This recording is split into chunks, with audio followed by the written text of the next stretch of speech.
Hi everybody, welcome to episode. Did you say no promos? Huh? Sorry, Yeah. sorry, Kaz. Sorry, go for it.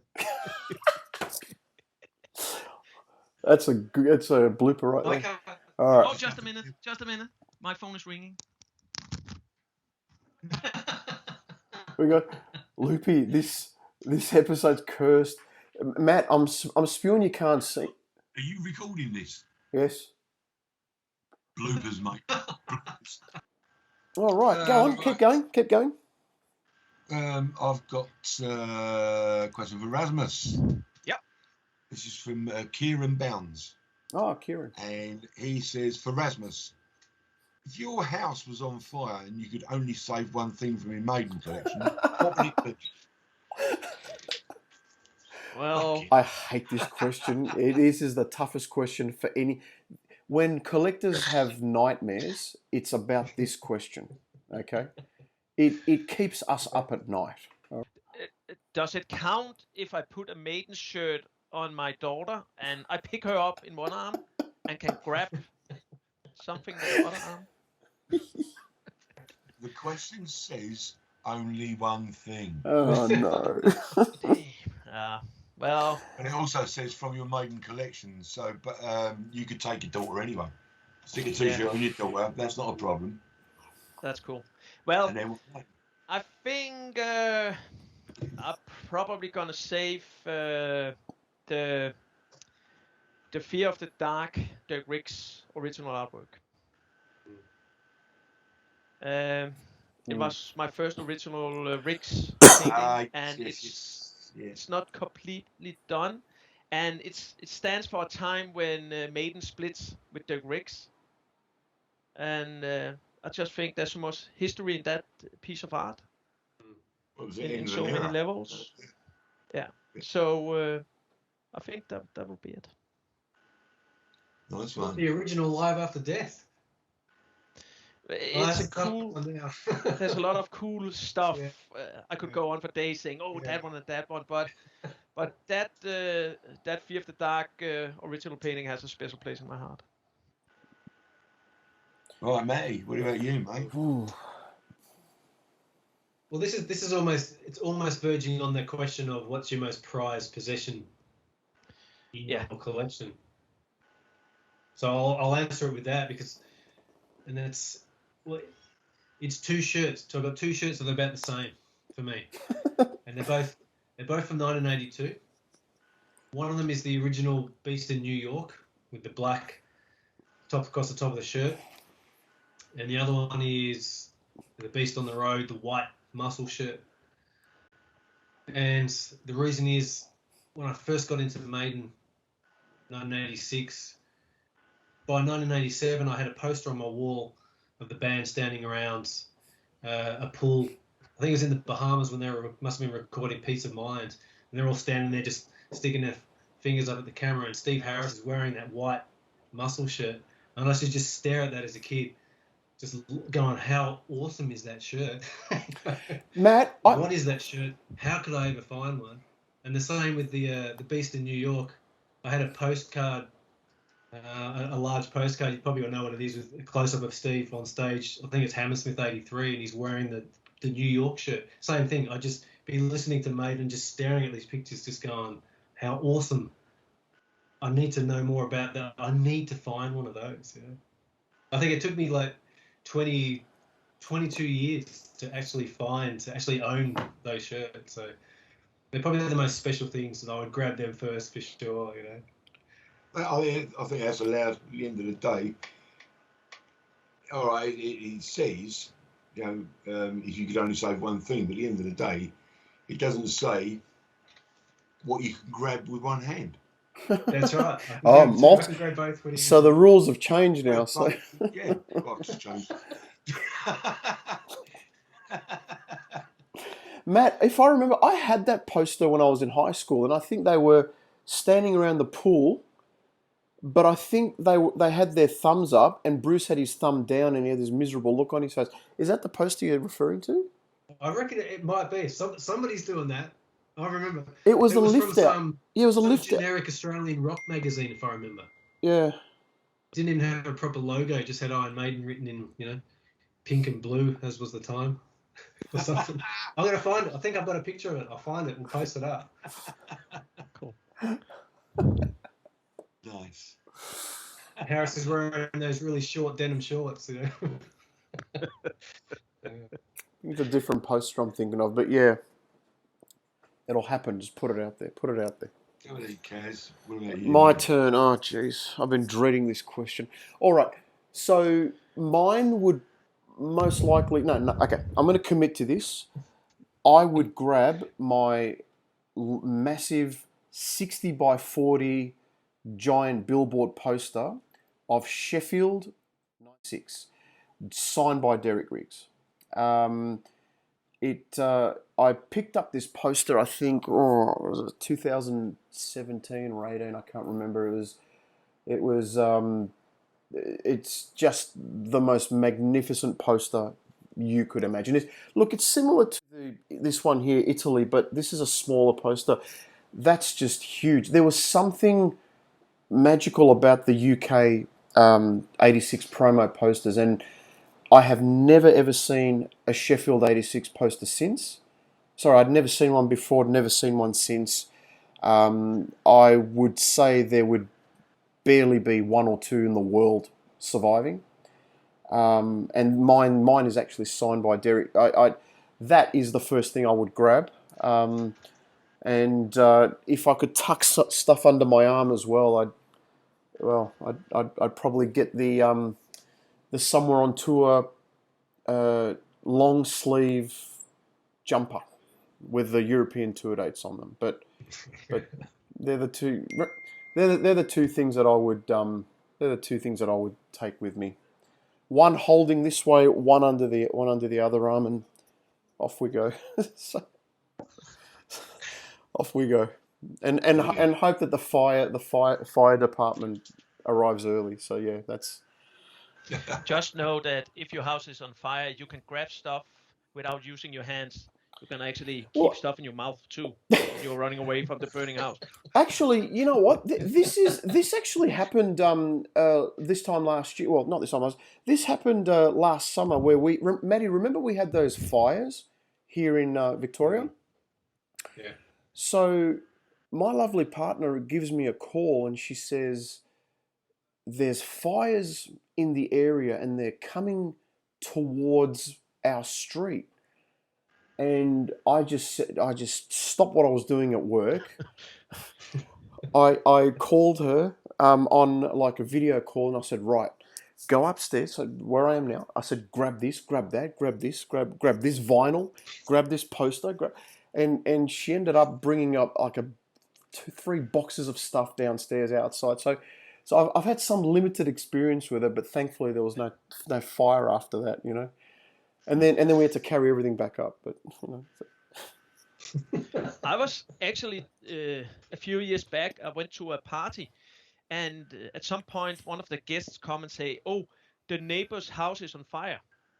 So we run over there and we kick the door in because there was nobody at home, and there's smoke all over. And some of the other guests who were going into the house, they said, "What should we save?"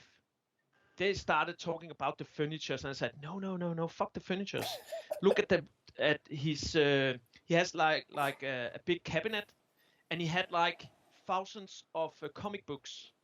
So you could truly see he was a collector. So I said, we have to save the comic books. So we found black bags and just stuffed all his magazines.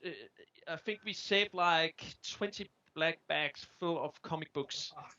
Right. And they were out of the house before the fire department came. And I'm pretty sure he's pretty stoked that we took his comic book collection and saved that and not the furniture. Yeah, it is a question that really gives nightmare to collectors. So and you wonder why you collected in the first place. But that's like. You're lucky you never became a collector. Whole other episode on that sort of. Oh yeah.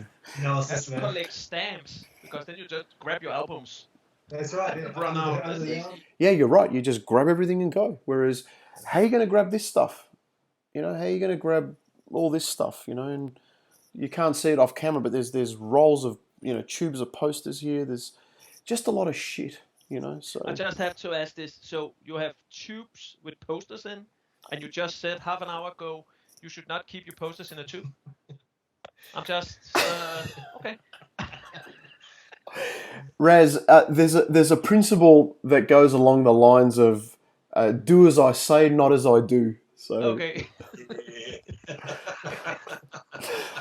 no. Look. In the other room, in Sorry. in the bedroom, I actually do have all the acid board and the mylar sleeves, and there's a whole lot of posters in there. But as I You said, talk science again. yeah, but there's also tubes here as well. So yeah, That was not acid free, that one. that is not acid free at all. No, Okay. that is not acid free. And Just checking. what's in here? What's this here? What is this? Hang on, I don't even know what this is. Oh, it's just a Power Slave Capitol Records promo. So there you go. It's I love you said it's just the. Just. I have no room for it. I have no room for it. Right, Mr. Newhouse, go on. Well, I was going to say was that if I had to save anything, it'd be my laptop because it's got all my pictures and all my made music on it. So I just grabbed that. I'm not a collector, so if I was going to save anything, it'd be my laptop. No, And I can hear by that you don't have a backup. That is my backup. I mean, that laptop is it's got 2 terabyte of hard drive. And it's got 250 gig SSD. And what I use, because the computer I'm talking on, this is going to become my wife's computer. The wife is using a computer in the other room, which is going to become my granddaughter's computer. So it's going to have a big change around. I've got my new computer coming in a couple of weeks' time. But everything is stored on the laptop. So what I'll be doing is transferring everything from the laptop back onto the new system when it's up and running. Loopy, That's going to be a beast. You actually have the best collection out of all of us because you have collected memories from, things. I've got more of photos as well. From being at the first gig at the Cart and Horses to turning up to the Soundhouse to Spaceward Studios, record the Soundhouse tapes to. Did you see that picture I put up last week? I went to Dennis's yes 40-year anniversary. This Is Your Life thing. Yes. That picture that I put up with Terry Murphy. Terry Murphy used to be the governor of the Bridge House. Wow. Yeah, he was the boss of the Bridge House, and I mean, to actually see him, I met him in the car park, and I said, "Bloody hell, you still got the same amount of hair." He said, "Oh, I said, you got lots of more hair than you." He said, "Yeah, yours has dropped to your chin." And that's the Terry I remember. Just such a great sense of humour, and it was just a brilliant afternoon. Yes, so I do have a lot of memories. I've got a lot of photos that I have made this kind of sort of public over the last couple of months. But I am writing book 2, like Maiden book 2. But it is not so much Maiden this time. I mean, there will be we'll be talking sort of more in depth of like sort of when I was working with them at Hammersmith Odeon, Wembley Arena, etc., etc. But I will also be covering the 2 tours, UK tours that I went out on, and a little bit about like a stint out in America, Brooklyn and whatever. So, but a lot of it is going to be about my time with Stage Miracles, because there was so much that happened there, and there's some very, very funny stories, and I want to capture that. Yeah, I actually want to hear about your experiences working with other artists as well. Like, Def Leppard. I mean, you were pretty friendly with the Def Leppard guys. Duran Duran, Spandau Ballet. I mean, I find that fascinating. I really do. This is the Iron Maiden forum we talk about. Oh, sorry. Not- I'll edit that bit out. Did you just say Duran Duran? Yes. Loopy worked for Duran Duran at Hammersmith Odeon. Wembley Arena and Birmingham NEC. There you go. But I'll tell you what, I don't know if I actually mentioned this in the book, but we went to do a show in Birmingham. And when we got there, we turned up, and because we were travelling about in one bus, nobody was getting any sleep. And we turned up at this venue, and it was a pokey little hole. I mean, it really was. Yeah, about the size of the foyer. If you've ever been to the foyer at Hammersmith Odeon, so like you go through the double doors, you're in the foyer, then you go through into the next bit, and then you go through the doors into the arena. The foyer was quite small, and this venue was about the same size, with a stage set up down one side. But the first thing you noticed was the smell of puke. As soon as you walked in, it's just this horrible stink of puke. So one of the crew said to the bloke who opened the doors, let us in. He said, "Who was here last night?" He went, "Duran Duran." So, fuck me, is that what they smell like? So we ended up, we went, "No, we ain't playing here." And we walked out. That's a true story. Yeah, the place absolutely stunk. Duran Duran had been there the night before. Hey, I just found I think just totally sort of related but not related. There's a recent interview where Adrian Smith confirmed that he was approached by Def Leppard to replace Steve Clark. I did not know that. I had no idea of that. So after Clarkey passed away, after Clarkey passed away in '91, Adrian was obviously out of Maiden, and Def Leppard actually approached him. I had no idea. Imagine him and Phil Collins together. What a unit, man! What a unit that would be. I know Campbell ain't so bad, but blimey. Phil Collins, Adrian Smith combination on Def Leppard would have been absolutely outstanding. And yeah, when you think about it a bit deeper, Adrian Smith, Def Leppard, the songwriting is right up his street. It is. It's absolutely. And I'll tell you why it would have worked, because Adrian back in the late 80s, early 90s was more into the, sort of arena rock, sort of poppy sound. That's right. And Def Leppard had just released Hysteria, and they'd gone to make Adrenalize. And that songwriting that Adrian was doing back then would have just been perfect. But then in the mid-90s, Adrian got back to writing very heavy, really heavy music with that band he had, Psycho Motel, which was really heavy rock. It was actually really good too. So anyway, I don't know why I spoke about. They went from Duran Duran to that. But we're entertaining the punters. Well, viewers. This is the beauty of these discussions. Everybody, here we go. All right, questions. I have one for me actually, and this is from the lovely Julie Harry Broadhurst. Yes, Julie Broadhurst. Hi, Jules. She wants to know why, or she always. I'll start again.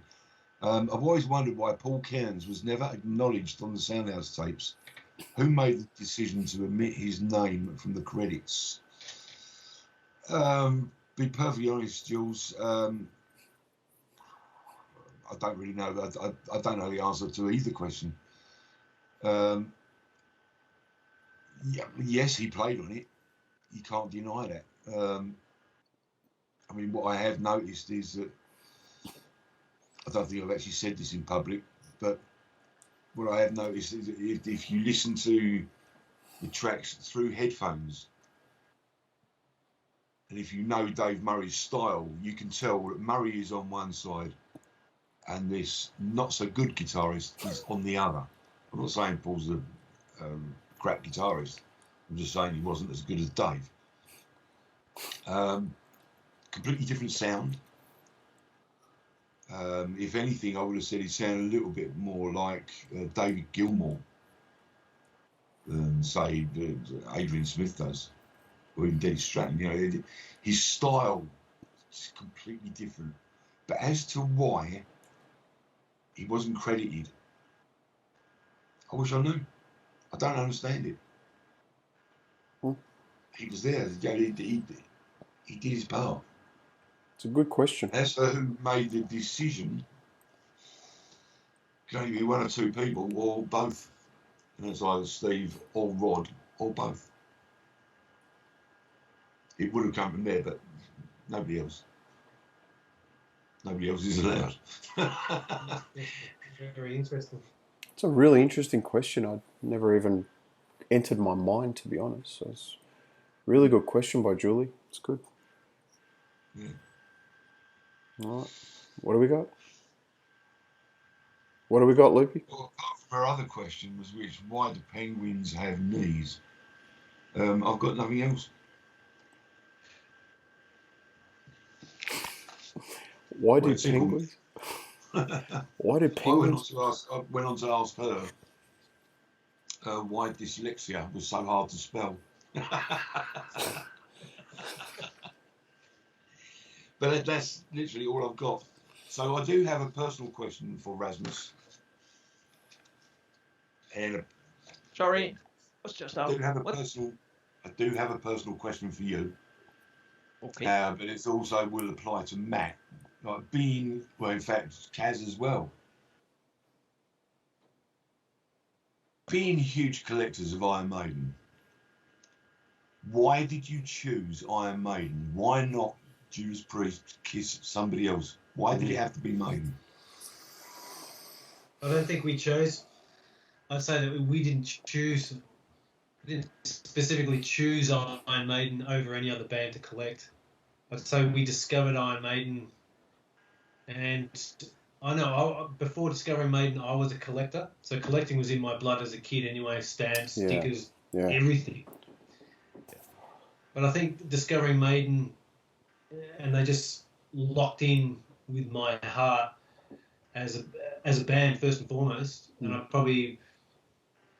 they were my favourite band as a kid. I liked them. I mean, I love Priest as well, but I love Maiden more. And they just combined everything from lyrics to artwork to the sound of the music. Right, the fact that I was a collector and I discovered that they had so much stuff to collect, it kind of just made sense. Let me ask you the next part of the question then, Matt, which it may again apply to everybody else. Why did you decide on T-shirts when there's everything else you could have chosen from? Well, I came back to T-shirts. So I collected everything when I first got into the band. Right. T-shirts were always something I loved the most, but in Australia, they were the hardest thing to find. So I just bought everything else I could find, vinyl, CDs, posters, books, everything else.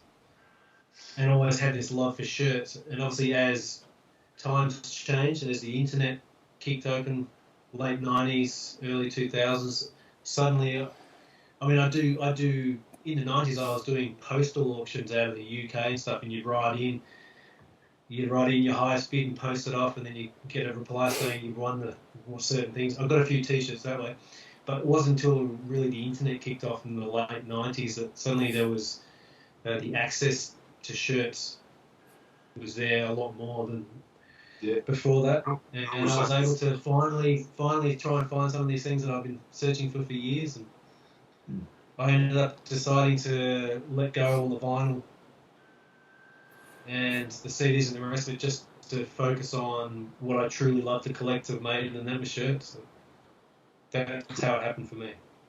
Very cool. Rasmus, what do you reckon, mate? It's a bit of the same story. I collected as a kid, like stickers and stuff like that, and Maiden has the total package. They had, of course, Eddie, and the music was just spot on. But I do remember when I was a kid, my parents took me to a house. They had some friends, and they had two teenage boys older than me, and their rooms were filled up with Kiss memorabilia. Wow.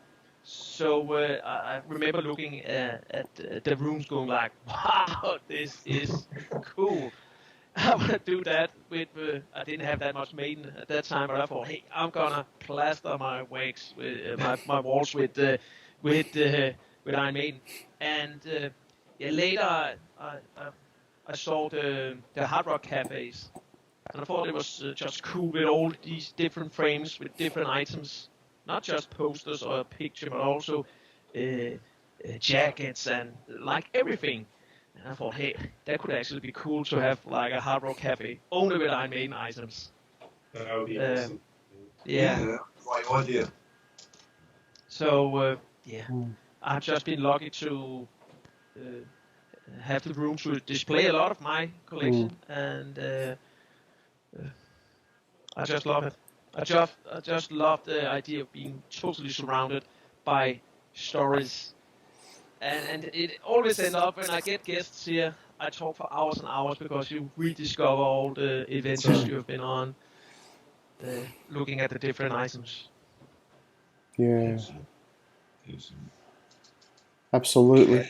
Yeah, look, the lads have actually touched on something important. I think before we started collecting Maiden, we were already collectors because we're all collectors. We have a collector's soul. We've got a collective soul. I mean, in the 70s, in the late 70s, I used to collect, Star Wars figurines, those first edition Star Wars figurines that came out in 1978. That's what I was into. I had to have the whole set.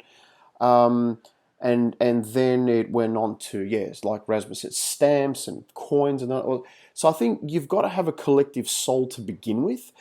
But I think then Maiden chose us. I don't think it was us choosing Maiden. I think Maiden chose us because, it's no secret. I mean, I started my foray into rock music. I was first and foremost a Kiss fan to start with way back in 1980. And my bedrooms were plastered with Kiss. And I was obsessed with them. But the first time I heard, my introduction, the first time I heard the Number of the Beast album, and my next door neighbor, sort of, I went to his house and he had all the posters up, and he'd just seen the band on the '82 tour. As the boys said, it was just a different world. And the hunt. And the hunt. Oh my God. And all the items are our trophies, right? Yeah. On the walls instead of stuffed animals, and it's. Yeah, the hunt is it's look, the thrill of the chase is an addiction. It really is. Once you get an item, you want, and it's a holy grail, and you just want the next item that's a holy grail, and. Raz and Matt, I mean, you guys are, really top collectors. You're sort of at the tip of the spear, really. For you guys, everything and anything that comes along now is a holy grail. Because, look at him. Have a look at this. But it is funny because somebody think it has to be this one-off items that cost $1 million, and it really doesn't. Sometimes you just stumble over an item that doesn't cost any money at all, but the story behind it is so cool and fun. Yeah. And we do need to say that a holy grail doesn't, like you said, doesn't mean the sarcophagus from the World Slavery Tour. It could be a poster. I mean, one of my prized collections is the Wasted Years poster, which the band all hand signed in 1986 when. The Ipswich gig was cancelled because Bruce had the flu, and Rod made it. Remember, Loopy Keith was telling us, Rod made all of them sit in a room for about 6-7 hours, and they signed 2,000 of these posters.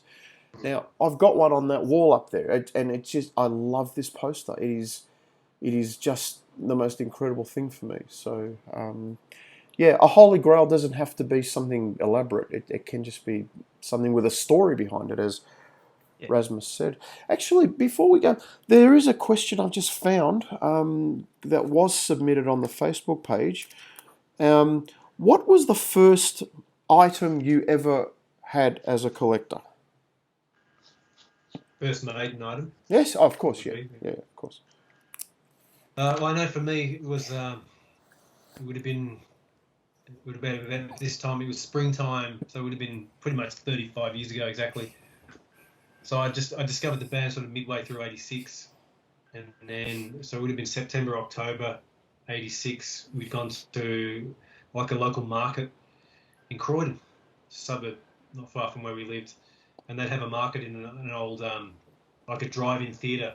On Sunday mornings, the whole place would be decked out as a market, all these different stalls. And there was one guy there, he was doing iron-on transfers, so he had this whole stand set up with this whole wall full of iron-on transfers. There were skulls and snakes and stuff. And at the top, there was this whole row of black T-shirts with all these Eddie designs, all these Iron Maiden designs. And that was an amazing moment for me because I could just stand there in awe. It's like being in a merch stand at a gig these days. You just look at the shirts and go, oh, wow. I was allowed to get one, I think it cost $11 for the T-shirt, but I had to just pick one. And it's like, wow, what do I choose? And I ended up choosing. It was the Number of the Beast iron on, and the guy got the shirt down. He got my size, and he pressed the transfer down to the heat press in front of me. I'm just watching it all happen. This like steam comes out, hands it to me. Here's this hot, fresh printed on transfer, and I was so happy, man. It was amazing. I wore that thing to death, I think it lasted about 3 years and there was like hardly anything left of the print. I loved it. That was my first maiden item. Fantastic. Now mine was at the start of 1983. We had these new neighbours move in, and my neighbour George, he was about 5-6 years older than me, and he'd just gone to the Beast on the Road shows in a lovely theatre here in Melbourne called the Palais Theatre, beautiful theatre. And he gave me the cassette, and he said, "Look, you'll like this." And then the next week I went back and I said, "I love this." And he gave me the Australian '82 tour book. Okay, now when you're 10 years old, you don't quite rationalise and think things through. So what I did, I got the scissors and I cut this thing up. I cut the pictures and I put them up and on my wall. And I went and told him the next week, George, I've put the tour book on my wall. And he goes, "What do you mean?" I said, I've actually cut it up. I've sliced it up and I've put it up. And he goes, "Well, you did what? You ruined the tour." And years later, almost 35, sort of 36 years later, that Beast on the Road tour book, the Australian one, is actually one of the rarest tour books going around. So then started this quest, this quest to find it. And luckily our mutual friend Joel Whitford had one from in a bottom of a pile that hadn't seen the light of day in over 3.5 decades. So I finally got it for a hell of a much greater price than I did in '82, because '82 just gave it to me. '83 just gave it to me. So yeah, that's probably the first item I got, the Beast on the Road tour book. About 3 months after they'd been here for that first tour. So amazing. Raz, what was your first item? I think we talked about it before. I saw this black and white photocopy of a woman in uniform and took it from a doll. So that was my first one. I'm more interested in hearing what Luby has to say about this. The first one, Louis. Good.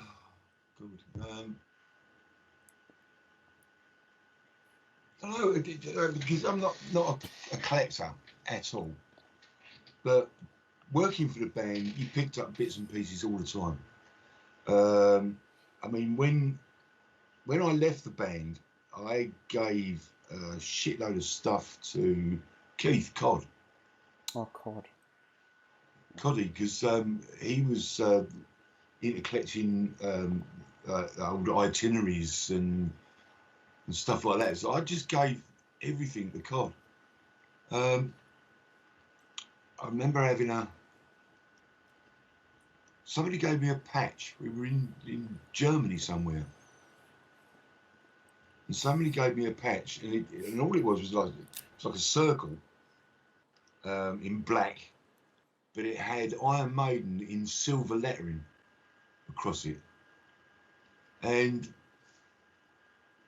I think that was probably the first actual piece of memorabilia that I ever collected. Yes, you got the T-shirts, you got the tour jackets. In fact, my son Sam has still got my tour jacket from the Killers tour. He wears it, and it's still got like the loopy badge, like name plate on the front. It's got Iron Maiden over here, and yeah, it's fascinating the fact that it is still in the family. But yeah, I gave everything away, and it was amazing over the course of a couple of years with the band, how many T-shirts you gain. I mean, the first Iron Maiden T-shirt ever was one that my mum got printed for me when she went to Weymouth. She went on holiday in Weymouth and came back and she said, I've got something for you. And it was a black T-shirt with Iron Maiden printed in glittery letters right across the chest. Yeah, thanks, Mum. Anyway, that was the first ever Maiden T-shirt, and then obviously like the red shirts came out with like black lettering, and then there was this shirt, that shirt, and then I used to go out and sort of buy shirts on the markets outside the European venues because they were always better than the Maiden shirts, and there was a lot more of them. And I used to come home and say to me, Mum, right, you know, there's me laundry, and I'd go out and buy a couple of more clean shirts, and the next tour you'd pick up more. And it got to the point where I had a pile in my bedroom from the floor, probably about a metre high, just a stack of shirts. And of course, when I left Maiden and then started working Stage Miracles, we were given shirts every night, you know, as a thank you. You know, so of course you're now collecting all these different band shirts, and again, I've got another massive pile in the bedroom. All the Maiden shirts disappeared. Don't know where they went. I've now got a huge pile of new shirts, and this went on year after year after year. And then you get the special, shirts, like ones that will say Rolling Stones Crew, or who was the other one we had? Pink Floyd. I did probably about maybe 12 to 15 different shows with Pink Floyd all over Europe, and again, different coloured crew shirts. You know, if you when you come to doing the loadout, if you were working on the lighting rig to take the lights out, you were given a yellow shirt. If you were doing sound, you'd have a red shirt, and this went on and on. So if you're doing the back line, you've got a green shirt. So if you changed round every night, you were collecting a different colour shirt each time. It's the way to do it. And every one of them had crew on it, and, you know, I loved it. I did that for 15 years. I absolutely loved it. And the amount of shirts, I mean, I actually came out of there because Stage Miracles also had their own shirts. And in the end, my very, very last Stage Miracles shirt, I gave to my daughter to wear as a nightie, and I never got it back. And that was it. I think that was the last sort of music shirt I ever had. Was the last Blue Stage Miracles shirt. But yeah, good time. So yeah, that sort of really sort of covers my entire sort of memorabilia. But the first piece I think was probably the first T-shirt my mum got me. I think it has to be it. Amazing. Sad. Hear my bloody stories. I'm trying to write a book too. I'm never going to get it done now. It's okay. It's okay. Just do the loopy movie instead. Yeah. See that? Right. The USB USB. drive. Yeah. It's a 2 terabyte. At the moment, there's 28K on it. I like that. The Loopy movie. The Loop. I've got a question for you, Loopy. I've got a question for you. Yeah. I've got a question for you. You were at every Hammersmith show during that week in November 1986, and not once. You were at the mixing deck. Not once did you go up during Heaven Can Wait in that middle section. Now, To be perfectly honest, I'm troubled by that. That troubles me because I was never told about it. I didn't know where to stand. I wasn't given the right pass, so therefore, how could you be not told about it? You saw all six shows, and you're at the mixing desk every night. So most nights. Oh. Or I was in the pub. You're in the pub? There's a pub next door. Yeah, there's a pub. That's right. What's the name? That's right. What's the name of that pub? Duke of Cornwall. Duke of Cornwall. That's right. Yes. Is that still there? That was the last place I actually saw Yannick and Bruce together. Bruce was no longer with Maiden. And I think he was in a band. Well, Yannick was in the band. So. Is that pub still there, Loopy? Is that pub still there? Yeah. Really? Yeah, up until about 5 or 6 years ago, I used to do a Stage Miracles reunion there every January. Because January is like the quietest time in the music business in this country because it's so pigging cold. Not like Canada, of course, but there you go. Yeah, we used to do a Stage Miracles reunion there, and up until 2014, it was still going. Amazing. All right, that's 7 years ago, and a lot can happen in 7 years, but yeah, it was still ticking over. Wow. I'll have to get in touch with a couple of mates because they live down that way and see if it's still going. I would love to do one of our shows from that pub. I just would love to one day, hopefully, if things improve, it would be great. Do it on the evening of a Maiden gig. That's right. Yeah, that's right. That's what my friend. Characters you'll get down there because you get celebs. Celebs always frequent that pub. Well, so my good mate Carl Peplow and I, we before every London O2 gig, we always actually just go past the Hammersmith Odeon and have a drink next door, and then go to the O2. I don't know why we've done it every tour since. So it's just another place to go is the Garden Horses. Yeah, of course. Well, and we've done that too. So I've just pulled up a question. We could even. I think this is the only last one question. I've just pulled up one from the Facebook page. This is a strange question, but I reckon we can get some good ideas. What is the most exotic location you would like to see Maiden play?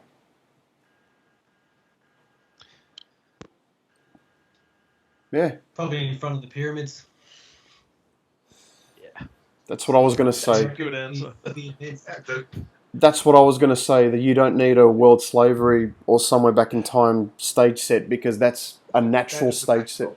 That is your stage set. Somebody didn't they, recently? Someone played, or some band did a massive projections or whatever on the pyramids. Yeah, I think that Opera Aida has been played there before. Yeah. I mean, that would just be the most spectacular thing to play, Power Slave, or certainly the... Yeah, it should have been on the Somewhere Back in Time tour, for sure. Absolutely. But... And if it's, because the Pyramids is perfectly set up for it. I mean, they do light shows, they do theatres, they do, all sort of live. I mean, there's other... As I said, if you got that main pyramid as your backdrop... Giza. Just imagine having a massive eddy trying to crawl over the top of it. That's job done, mate. Job done. Finished. I believe the Pyramid of Cheops, King Cheops, which is but that would just be the Cyclops. piece de resistance. No, Cheops, King Cheops, not Cyclops. That's sorry. I thought it was a typing error. I don't know that King Kiosk. King Kiosk. King Chaos. Well, Maiden did play an epic gig in Bali. Oh, were you there? Yeah. Yeah. And because of the place it was, there was no backdrop. Yeah, the one with walls all down the sides. Yes, Yes, there's a absolutely. big Buddha statue, and it was crazy place, but really, really cool. Senjutsu in Kyoto would be a hell of a thing as well, wouldn't it? Yeah, I'm pretty sure a lot will like to see Iron Maiden in Japan right now. Like to see Iron Maiden anywhere right now. Yeah, that's true. Cool. Fair enough. Cool. Are we done? No more questions? There was one more, I think. One more? Just so, what was it? It was about that lamppost.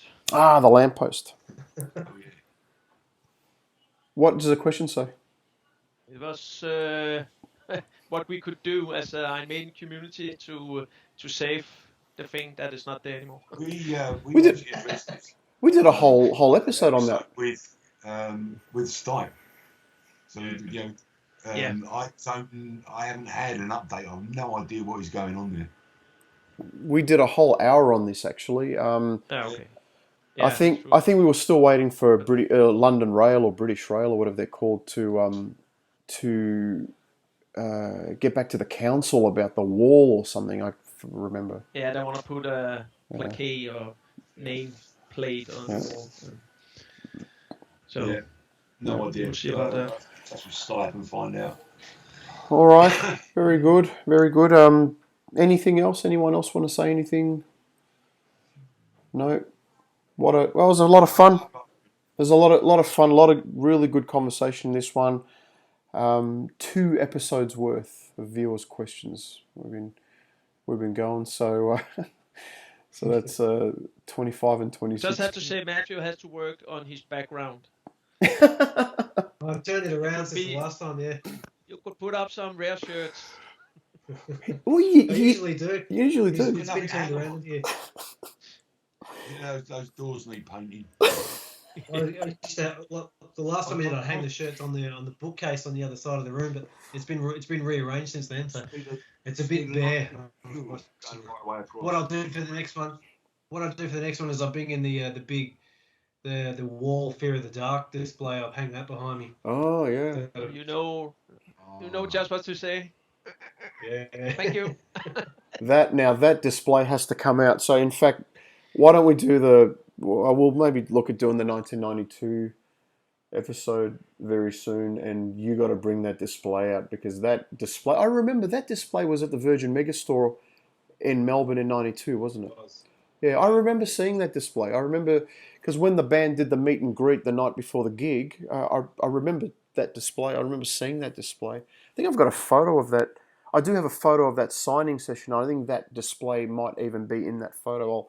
I'll go hunting in my files and have a look. But remember those days? They used to do meet and greets. Do you remember? As in record store signings. What happened? What happened? They became too big. They just became too big. You know. I remember we were just standing on the road, just a couple of guys having a smoke, and this van pulls up and the door opens and they all just get out. Oh, hi guys, how you going? And they all just went inside and got our stuff. Except for Bruce. Bruce went shopping. Remember? No. I remember they said Bruce can't be here today because he has a sore throat and he's gone to the specialist to get medication so he can sing. So I think I don't know if. Well, I thought it was bullshit, but someone did tell me that he actually did have the flu. Was it Joel? He told us he was unwell. He had the flu or something like that. So Yeah, possibly. might have been true, but can you When believe? did this start? When did people start doing autographs? Maiden? I think Maiden were doing No, them. not Maiden. Just in How general. old is this? Ooh, what? People That is go up and say, "Could you sign this?" It's I don't know. I I wouldn't. think that goes back to Hollywood. Early Hollywood days, yeah, for sure. Sort of like sort of 40s. When you got, because like Hollywood movie thing, that was like the big thing. You didn't have radio, you didn't have TV, you just had movies, and I think that's where that came from. And you had big sports players as well, I guess, in those times as well. Babe Ruth and all that. Yeah, all that Wow. baseball. I'm Classic thinking, era. people who are famous must be so tired of signing stuff. Yeah. Why don't they yeah, just have one of these? It drives me mad. It's there. It's so much easier. Next. I've got a stamp for work. I do have a stamp for work. I just. See what, Raz, I'm going to have to get one of those because I have to fill out a customs form now for every book that goes abroad. Whereas before, I was for Europe and didn't have to worry. But now we're out of Europe, I have to do that all the time. So one of those with my name and address on it will actually be perfect. Just to bush. So much Just so easier. I don't have to keep writing it all out. But the beauty is I've now put a package together. So you get the book. I've now got my new bookmarks. They're not brilliant, but they do. And then I put a little like Derek Riggs picture in there, and my business card. That all goes in one, and it weighs exactly 666 grams. Yes. Yeah, that is cool. Bang on. That's a really good question, Raz, about autographs. I never even entered my mind. Never even entered my mind. Yeah, I remember the very, very first maiden autograph I ever got was from. Well, I was at that signing actually. You were there, Matt, and Yannick Gers was the first guy, and I was so nervous. I didn't know what to say, so I just said to him, "I support Aston Villa," and he looked at me. He just looked at me. He just stopped and looked at me. And he looked at me for like 5 seconds and he just shook his head and signed my thing and then passed it on to Dave, and Dave was a little bit more nicer about it also. Yeah. Anyway, it's So that because Cole Peplo supports Villa. yeah. Carl Peplo supports Villa, but I mean I've supported Villa years before I met Carl. I mean, Really? Carl and I are best mates, but years before I met us. But I just supported Villa for some reason. I don't know why. I couldn't tell you why. But... That is weird. Sorry? I just thought we're prattling on. Have we said goodbye yet? No, but we will now. So We were about to about 10 minutes. thank you for watching these That's what I two. thought. Thank you for listening to us for 2 hours. This is 2 episodes we've got. 15 minutes. This is 2 episodes now. Oh, So minus the all the things you have to cut out. all the really sordid. Yeah. So all right. Well, So there's some So controversial. around 15 minutes of good info. There's some very sordid, controversial stuff that's going to get cut out. So no, I'm only joking. We got lovely 2 episodes out of this. We enjoyed it. We had a lot of fun. Sorry? keep your eye out for the blooper reel. Ooh. We enjoyed it. We had a lot of fun. Thanks, guys. Really good. Really good. Let's do this again in the near future. And as we always say, we'll see you for the next one. My sandwiches have gone cold. Guys. Thank you. See you guys. See you, gang.